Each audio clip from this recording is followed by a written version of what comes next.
Okay, hello everyone. Welcome to today's live stream. I am coming to you live from the field in Paraguay. I'm Anna. I'm an undergrad at the University of New Mexico, and I've been a part of this project for about 2 years now. And I have the lovely, lovely honor of introducing you to our team and what we're up to. Kind of as a base, we are a really big crew based off of a lot of different organizations, UNM, of course, but also of course, as this live is on the Grand Rapids Public Museum account, we have collaborators from there as well. And additionally, a lot of few different people from the Universidad Nacional de Asunción, specifically FASEN, which is their Facultad de Ciencias Exactas y Naturales, so exact and natural sciences. We will head over to actually the leader of this project, or one of, to give you kind of an overview on what we're up to and what we're doing here. Hey everybody, happy to be beamed to you live via satellite. My name's Jason Moore. I am an associate professor and chair at the University of New Mexico Honors College, and a lot of what's going on here at the moment is my fault. We started this program really because of 20 years of confusion on my part. So I've spent a lot of time going out into the field, digging up fossils, and not really being able to understand the environments in which I'm finding those fossils, how those relate to the modern day. And that's obviously a little bit unfortunate, because if you can't make that comparison, then you can't really reconstruct the past as accurately as we would like to.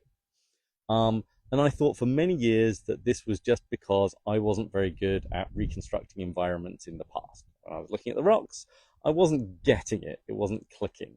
But about maybe 10 years ago now, I was having some conversations with a colleague of mine, and he said, oh no, actually, there are different parts of the world where sediment is actually depositing today, where the environments that you were taught about when you were an undergraduate aren't represented. The environments look completely different.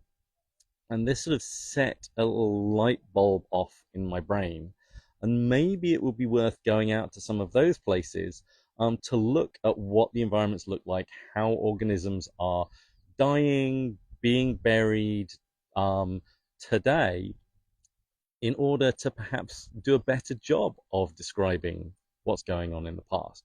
So maybe these future fossils will be able to give us more information about the fossils from deep time. And this work really took us to a survey of the world to try and find which of these environments, and these are the sedimentary environments we're looking at, are called megafans. So which of these megafan environments would be good for us to go and study? And we found the biggest megafan in the world, the Pilcomayo fan, running through Paraguay. Unfortunately, I had never been to South America. I didn't speak Spanish, and I certainly didn't know anything about Paraguay. So we needed to find some people who could help us. Now we'll be taking you over to one of those very special people. Would you like to introduce yourself to the crew? Hi all, I'm Jennifer Sarubi. I'm a geologist and I work at the geology department in FASEN, like Anna said. So that's it. When I first heard about Jason was maybe 2021. So we were talking about this project and we did the first fieldwork in 2022. So we made it with a few days of fieldwork, like just trying to check sites and decide which part of this megafan in the Chaco is better for these projects. So yeah, we have been working since then, and that's it. And what is your personal expertise that you bring to this project, like your kind of subset? Okay, we are working, or I'm working now with the geomorphology and sedimentology group.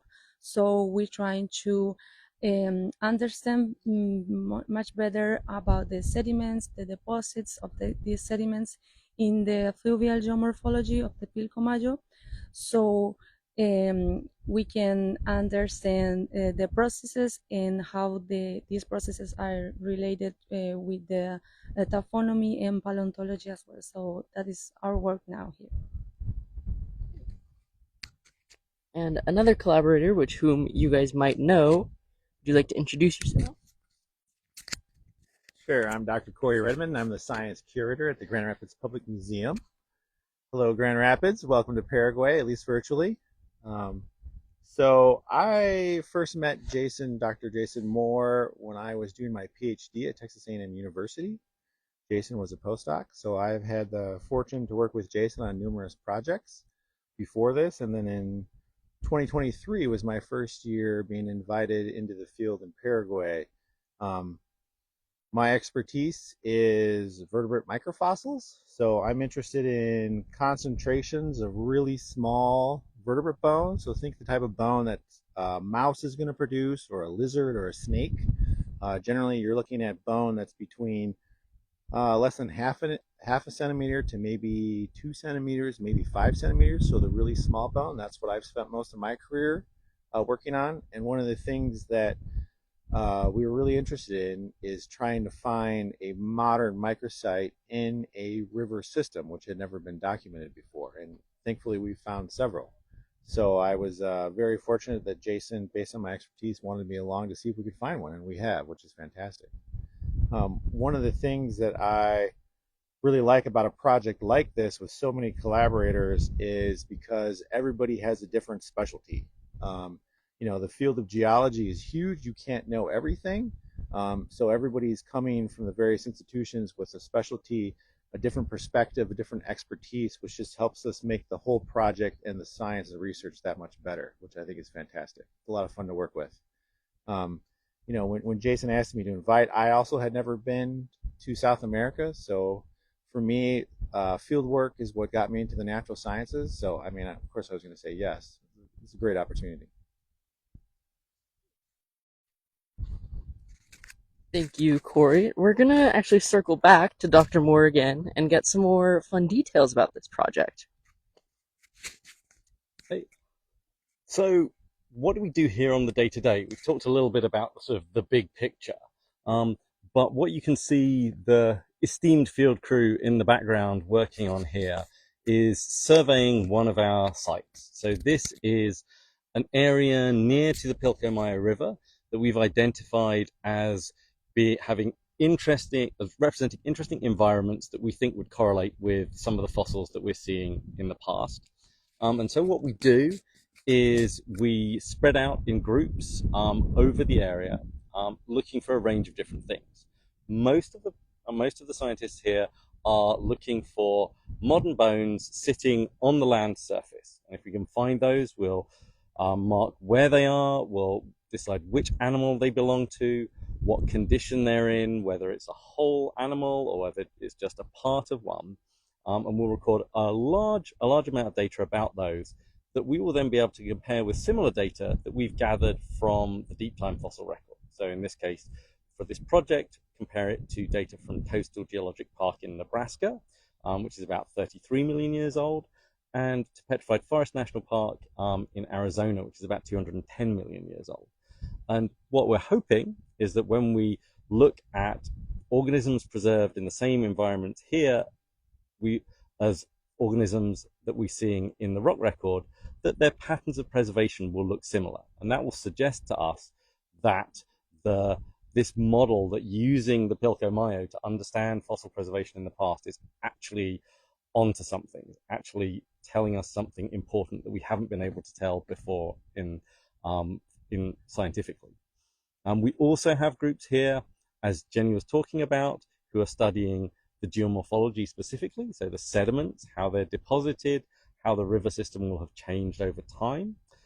We have groups who are looking at the isotopes, so looking at the chemical signatures that we can see in the water, in the plants, and in the animals that might allow us to see let's say how far animals have traveled before they die and deposit their bones somewhere. That might tell us how much the environments have changed, or how much the environmental conditions change over like a human timescale on the Pilcomayo, so we can understand what that might look like in deeper in time in the rock record.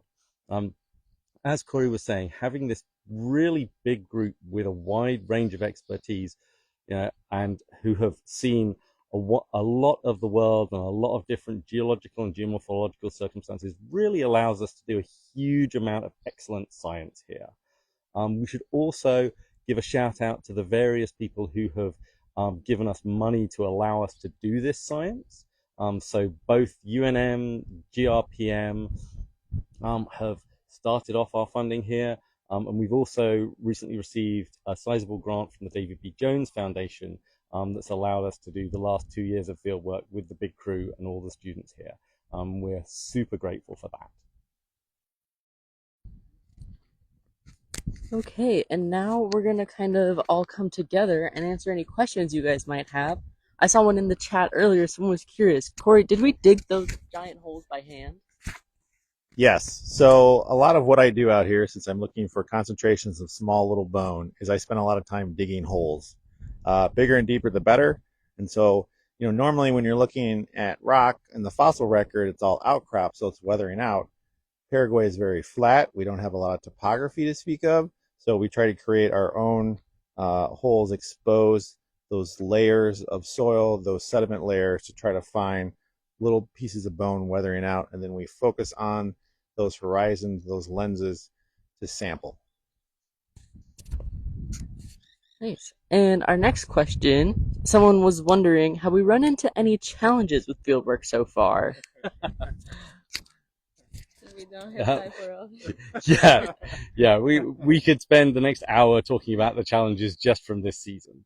Field work there's always something going on, be it the cancellation of your rental car at 3 hours notice, or forgetting to pack or bring a particular piece of field equipment, or trying to negotiate access to land, or particularly with international field work, you can't just pop down the corridor to talk to your colleagues about what you're trying to arrange. We have to figure out everything like at a distance, between languages, between cultures, and this is it's a significant challenge bringing everything together in a project like this.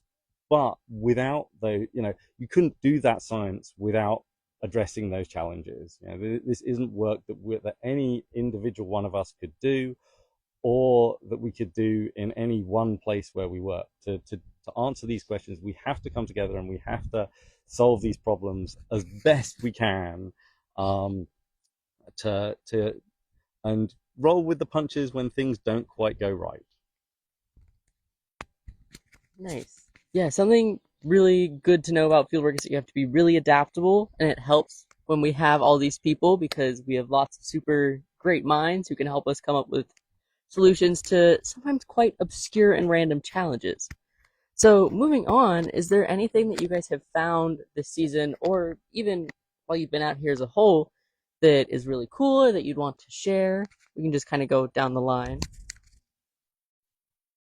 We're only a couple days in this field season, so I'm trying to think if there's anything big that we found. I'll save the point bar for you, Jason. Okay.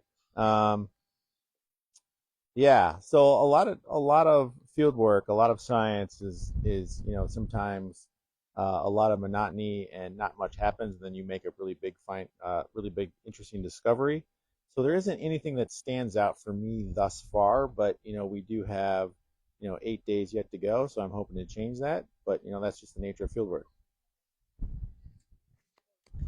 Yeah, as Corey said, we just starting, but maybe I can say that with the sedimentology, we just found the different parts of the fund here in Pozo Hondo. We're here in Pozo Hondo, so we have learned more for some flutes, like big flutes, and understand how okay, we can see these floods in this sedimentation, so we comparing this, and we comparing as well with our satellite images. So that is very exciting, just trying to confirm that what we did in like in our office in the laboratory, and confirm now in fieldwork. So that is very cool, and yeah, I hope we will find so much exciting things. Yeah, I've been really excited by all of the new insights that Team Geomorphology have been bringing this year. But I was lucky enough yesterday to head out into the field with Corey and his microvertebrate team, and they trusted me to poke around to see what I could find at some of their sites. One of the sites actually discovered by one of our Paraguayan collaborators, Ricardo. And like I was quite shocked that there may have been some blue language when we found a vertebra about this big from a snake, and that is absolutely huge. I mean, most of the snakes that you guys will be used to in America, we're talking less than a centimeter, and this thing was maybe 4 or 5 times that. So we think probably coming from an anaconda, and that was really incredible. I hadn't seen anything like that before. It was absolutely beautiful. So I'm looking forward to finding out more about that as we get it back. Fossil anacondas. That's good. Yeah. Yeah, it was a beautiful find. It was almost complete, very nicely preserved, almost like it died yesterday. It was really cool. It was a really neat find. Another question we have is if we have any publications or any writings on this work that we have so far. Okay, so we have a few articles both on the GRPM website and UNM Honors College, UNM Newsroom, talking about the work that we're doing sort of for the general public. We have a raft of abstracts that have been published as part of scientific conferences for the last I think we had one in 2022. So really, for the last 4 or 5 years, we're getting this work out in conference abstracts, and many of those are accessible on the web via the Geological Society of America and the Society of Vertebrate Paleontology conference web pages. The first major publication from this that will actually be in the scientific literature is upcoming. I need to get down and finish writing that now, but hopefully by the end of the year that will be submitted. And we have the link to the Paraguay research page on the Grand Rapids Public Museum website on the slide. So if you click on it, you can follow us there and see more of what's going on, as well as more posts on this account. And now a couple people have been asking, how's the weather been treating us? They said it looks nice-ish today, but is that always the case? So today is actually really nice. The previous 2 days have been very, very hot. I think, what did we hit? 99? Yeah, so it's been hot and very sunny. Every year it's a little different. This is the winter because we're in the southern hemisphere. So this is the winter for Paraguay. We come this time of year because it's the driest time of year, and because our field sites are so remote. If it was wet, we wouldn't be able to access most of our field sites. Last year when we came, it was actually quite cool. I don't remember what the high was, but it was much cooler, and it was actually much wetter. They had a very wet year, so there was a lot of greenery, a lot of standing water. So some of our field sites we just couldn't access. So I guess it varies from year to year dramatically. Usually when we're telling the students to pack, we say anything between 40 and 100 degrees. So it's all about dressing in layers. Layers are definitely key. I can tell you at the same location when we were here last year, I was in a hoodie, a couple shirts, and then also my go-to fleece jacket. But as you can see today, I can't even put on a sun hoodie. It's plenty warm out. Some other people were asking if we come back to visit the same bones that we find year after year, can we always find them, or is that not always the case? Well, that's a great question. That's one of the things that we're really interested to find. Like, how long are these surviving on the surface? Are they breaking down? Are they being transported away? Are they potentially being buried? So if we look at our data, we're refinding less than 10% of the bones that we see from the previous year. So most of what we find disappears in one way or another over the course of the year between us first finding it and going. Actually really hard in many cases to figure out what's happened there. So we can tell what's happened when we find something again, but usually we do look a ways around where the original point of the bone was. But if it's not within there, we might be able to say that it probably hasn't been buried because the landscape hasn't changed that much. But did it get carried away by the flooding over the surface of the land? Did it get kicked away by a cow? It's kind of hard to be absolutely sure what's going on there, but we definitely do those resurveys, and we try and go back to every locality every year to see what our time series of breakdown and movement looks like for these remains. Nice. Well, thank you guys. Do we have perhaps any? I know we've talked about having a lot of problems that we run into the field, but do we have any more lighthearted, less intense stories? Anything fun? So one of my favorite aspects about fieldwork, besides getting to be outside, is going to new places. So South America, a new continent for me, and Paraguay, a new country, but also wildlife. So I'm always looking for wildlife. And Paraguay is a great place if you're a bird watcher. So we've seen a lot of really cool birds, along with various other mammals. Like we've seen giant anteaters in previous years, capybaras, stuff like that. So I'm always looking for, what other wildlife have I not seen yet in the area?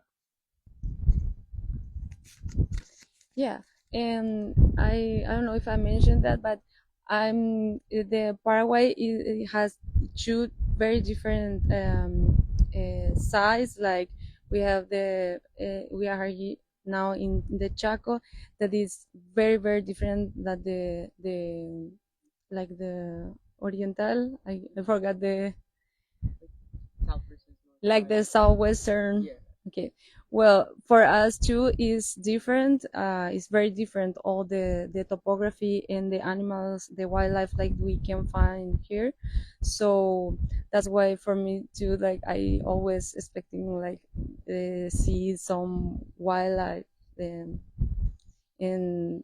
yeah, the anteater was really cool to see, because I've been before in the Chaco, but I haven't the experience to see that near of us. So that was really cool. Yeah. It's been pretty fun this year, albeit with some friendly rivalries with the World Cup going on at the same time as the run up to fieldwork. We have representatives of a bunch of the different nations there. So England, America, Paraguay, Argentina, New Zealand, Australia. So we've had some watch-alongs and some friendly or less friendly messaging between the different members of the group as those games played out. That's been super fun, and I think we are going to find somewhere to watch the final this evening. Well, if you guys have any more questions, please let us know. We will also be answering questions throughout the day tomorrow. So we'll put something up on the story and you guys can drop questions and we will answer them throughout the day. As well as you continue to follow us through this account, as well as the Future Fossils on Fans Instagram account. And additionally, we will have another live event through the Grand Rapids Public Museum at the Meyer Theater at 11 a.m. on the 25th. It is free as long as you get your museum ticket, your entry. So we highly suggest that you guys continue following us on this, and we hope to hear from you guys and answer more questions tomorrow.